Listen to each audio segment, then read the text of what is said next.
What is going on, guys? DBG here. In this video, we are going to be doing a little bit of something that we didn't a lot in 2K19. I think I've done one or two of these in 2K20, where we're going to be comparing two sets of players and saying which one is better. So, if you guys are new to the channel, subscribe. I might do a few more of these, just because this year is kind of coming to an end. And yeah, let's get on to it. So, we're going to be doing the worst Galaxy Opals versus the best Diamond cards. We are also only going to be going with auctionable cards because you better believe there are some absolutely terrible pink diamonds, or say Galaxy Opals you can get for free. There are Galaxy Opals you can get for free that aren't even, like, the best Ruby team is better than the worst free Galaxy Opal team. They are terrible. So we are just going to go with auctionable cards because at least every auctionable Galaxy Opal is, I'm not going to say usable in game, but not absolutely awful. Like, it's not like it's an Isaiah Thomas or a what's names or Gus Williams or Dan Issel, who are just worthless. Like, they're worthless. Heck, you could put them out of Sapphire. Actually, no. If Clamps didn't exist, you could put out a Sapphire team that can compete, but obviously Clamps is a real thing. But okay, so we're gonna start off with the best Diamond squad. And this for me is the best Diamond squad you can buy. Also, we are only going by primary positions. So for example, a point guard is going to play the 1, a 2 guard is going to play the 2, etc. And yeah, so in my opinion, if we're looking at diamond point guards, there's a lot of pretty good ones you can get in the auction house. Depending on your play style, like obviously both the Simmons cards are pretty good to an extent, but I think it's this guy right here. A new card, and I think it's Kobe White. Kobe White, I think, is a really good card. He's like basically Malcolm Brogdon 2.0. He's got 30 Hall of Fame badges. He's got Ankle Breaker, tireless shooter, quick draw, clamps, range extender. He's got everything except only a 75 dunk. But he has a good tendency, so he does dunk quite a bit, but he's not going to be dunking on people. But he's got a great 3-ball, great mid-range, he's got great ball handle. His defense, he's got the badges, even though his defense stats aren't great. He's super fast and got okay lateral quickness. So, again, as well as being 6'5", he's decent. He is decent for, he's really good for a diamond. He is decent overall. He's usable, but I don't think he's anything spectacular. But again, I still would consider him usable. Then at the 2 guard position, there's only one we can go with. So obviously, you can move certain people in certain positions. You can move players up, players down. If you were using overall diamonds, I'd probably run like Cam Reddish here. But when you're looking at these cards, like I like Grayson Allen. Does this put a heal of clamps? Gold. I actually really like Buddy Hield's releasing gold quick draw because I love Kobe's releasing gold quick draw. But obviously he's not really in the conversation. Jordan Poole's actually pretty good, not gonna lie. Danny Green, you can't buy him, but he's good. I was kind of 50-50 on between these two guys because the Aquan Cook, the 2 is very good, but I couldn't leave Dwayne Wade off. Dwayne Wade is still probably the best diamond card in this game, not named Reddish or Rocco. He's got great mid-range, great 3-ball, got a great driving dunk, great ball handle, great release, great defense, and is basically the same as the pink diamond with base 98. So a little bit smaller at the 2, but again, there's not that many incredible diamond 2 guys. However, the power or the small 4 position was quite tough because there's a lot of good ones here. So Dennis Scott is a really great 3-and-D guy. Lamar Odom I still rate really highly. Not Brent Barry. Nick Batum is incredible. Wesley Johnson, man, this card is quality. This Wesley Johnson card is absolutely quality, lads. This is my list, and we are going with Nick Batum. Pro 3 behind. Actually, we have two of our 3 players have got Pro 3 behind the back, which is the best one in the game.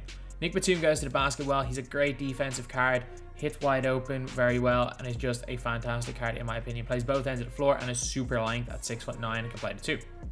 Then at the power 4 position, again, this one was quite a tough one between 2 because not like in general, if we were playing at small forward, Gerald Wallace would be in with a shout, but I think it's really between Ryan Anderson and Danny Manning. But in general, I think Danny Manning's the better card. I do. He's not as good as the pink diamond, but he's still got that big player build. Still a good shooter wide open. Still insane in the post.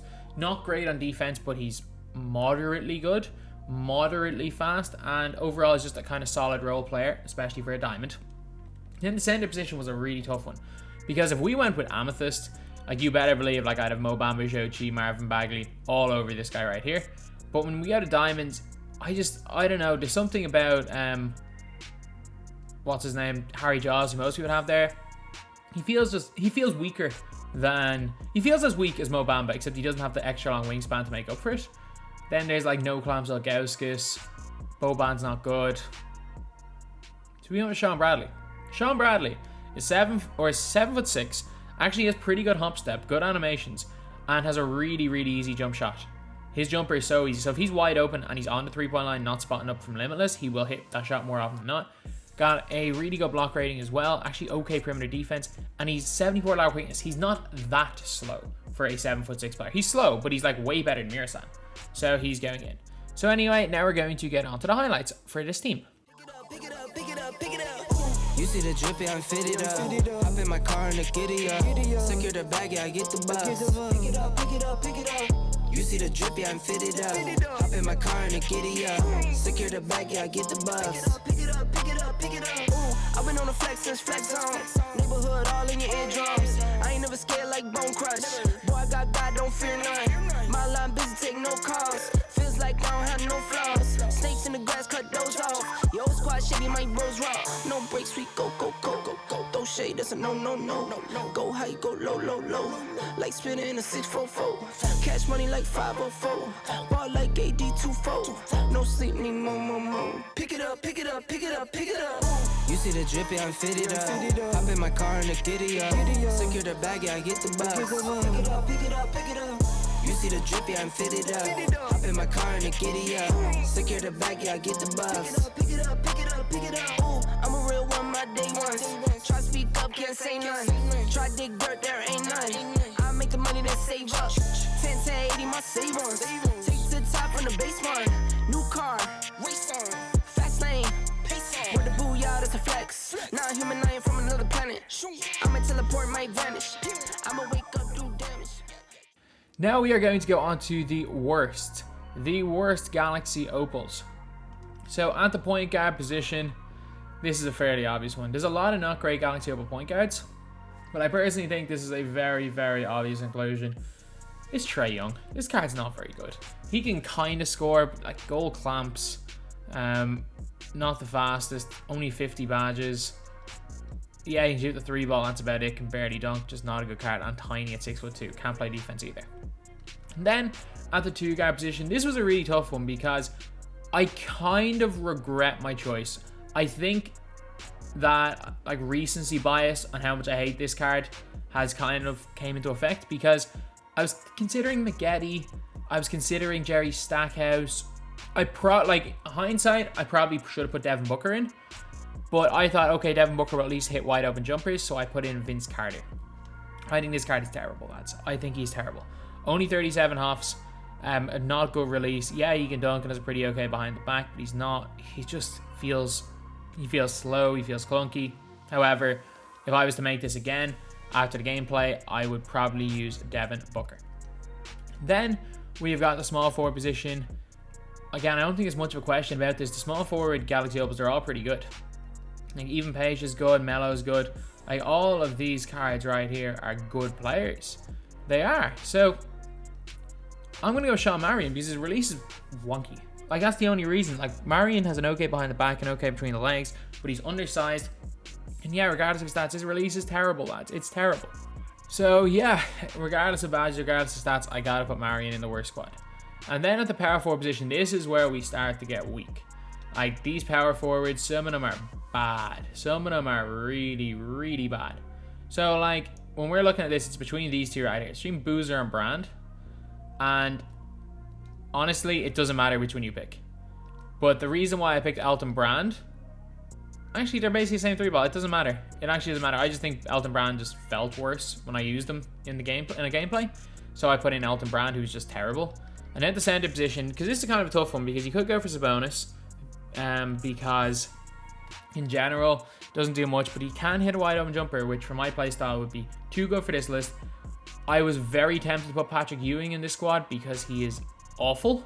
Like he is absolutely terrible. Gobert is not good, but I decided to go with Joakim Noah.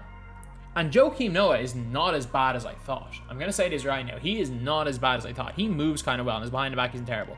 But he's still not good. He is still by no means good. He's still not good at all. But like, I thought Joakim Noah may have been by far the worst center in the game, but Joakim Noah is like on a par with like Robert Parrish and Patrick Ewing and Gobert. They're all none of them are good. Or non-Evo Dikembe. None of these cards are good. However, it's literally subjective who you think is the worst. And to be honest, I had a bit of success with Joakim Noah in the game.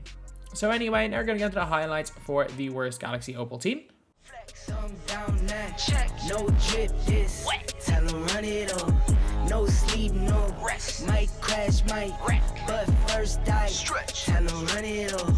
I wake up, flex. Thumb down, now check. No drip, this tell him run it on. No sleep, no rest. Might crash, might wreck. But first I stretch. Tell him run it on. 9 out of 10 roll through my hands, I'm by my lonely. Turn to a savage, now my baby wants to hold me. I love my fans, don't need no friends, I got my homies. Thought I could trust you, I find out you tried to zone me. I'm number 1 up on that court, I'm Nick McGrady. The first one in, the last one out, can't call me lazy. Put in my hours, send the invoice and they pay me. I need 6 rings like MJ and Tom Brady. I wake up, flex, thumb down, now check. No drip, this tell him run it on. No sleep, no rest. Might crash, might wreck. But first I stretch. Tell him run it on.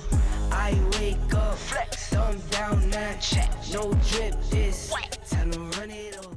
So yeah, the highlights have been shown for these two. So we are going to be comparing them and rating them in 5 different categories. So we are going to go with rebounding, defense, shooting, team offense, and if it's 2-all, it will be decided by star power, because there is always a situation, well, a lot of times there are situations in NBA 2K where you just need one player to pull you through in a close game, and star power is what normally sets that apart. So anyway, we're going to start off with rebounding, and this one was quite a close one from what I saw, because on the one hand, you've got Noah, Brandon, Marion, who are all insane rebounders stat-wise. However, if you look at this team right here, you've got the big height advantage. At the guard position, I think they rebound kind of evenly.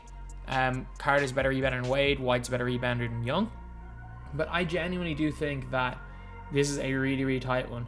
And it all depends on what way you're looking at things. But I'm going to give the nod to the Galaxy Opal team because they did crash boards that little bit better on the defensive end, but it was almost non-existent because of the height advantage that the Diamond team had.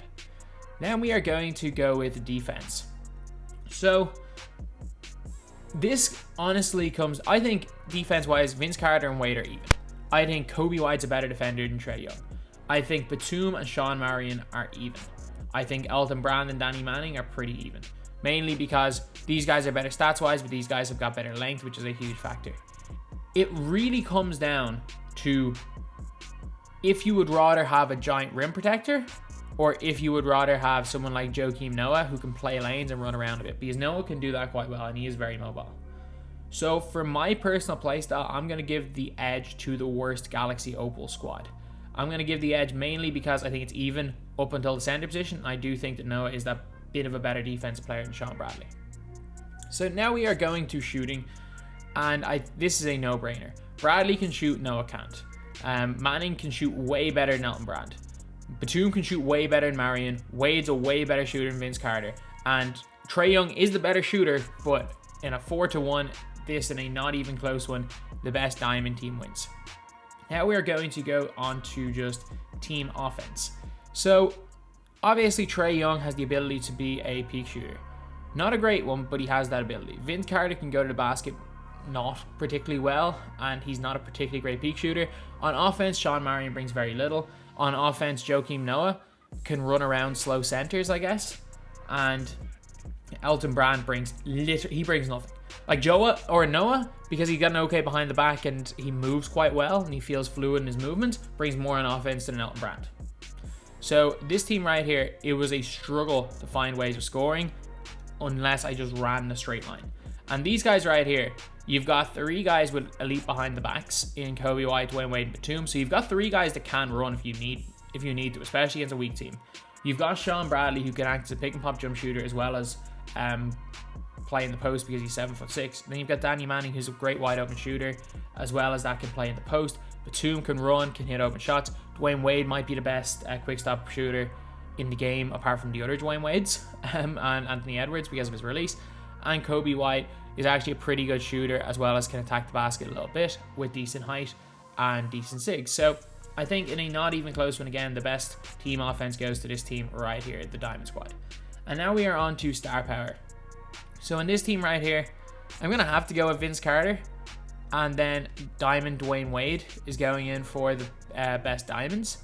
And I think this is not close whatsoever. I don't think there's a single thing that this Vince Carter does better than this Dwayne Wade. Like, yeah, he's 2 inches taller. In my opinion, he doesn't dunk better because Wade gets into positions way better to dunk. You can use it behind the back. You can use Wade Sigs to get him into a position to dunk way easier than you can use Vince Carter for it. And dunking animations, I think Wade, because he very rarely gets blocked from behind, are really, really great. And in shooting wise, Wade's way better. Wade's way better in the pick and roll as a ball handler. Wade's as good, if not better, in transition. So the winner of this by 3-2 in the tiebreak round, which was decided by star power, is the best diamond squad. So this was a little bit closer than I thought. Honestly, when I was using them, this squad felt so much better than the worst opals. Like, I really struggled with this team. And I think a big reason for that, though, is I'm very much an offensive player. Like, I struggle to create offense with bad offensive players, whereas there are certain people that can make offense work with almost anybody. But I really struggle without kind of guys with good sigs, guys that can score the ball. My defense is horrendous, though, and I prefer offense over defense, so that's why I went with this team, and this team felt way better to me. But anyway, yeah, that is pretty much it. That is the video. The best diamonds, in my opinion, that you can buy, definitely better than the worst opals. So anyway, that's the video. Thank you guys for watching. Please like, comment, and subscribe. I think you only love me cause I'm poppin'. This a layup, this a rebound, then it's robbing. Tyson with the fade, not the hair, my hand.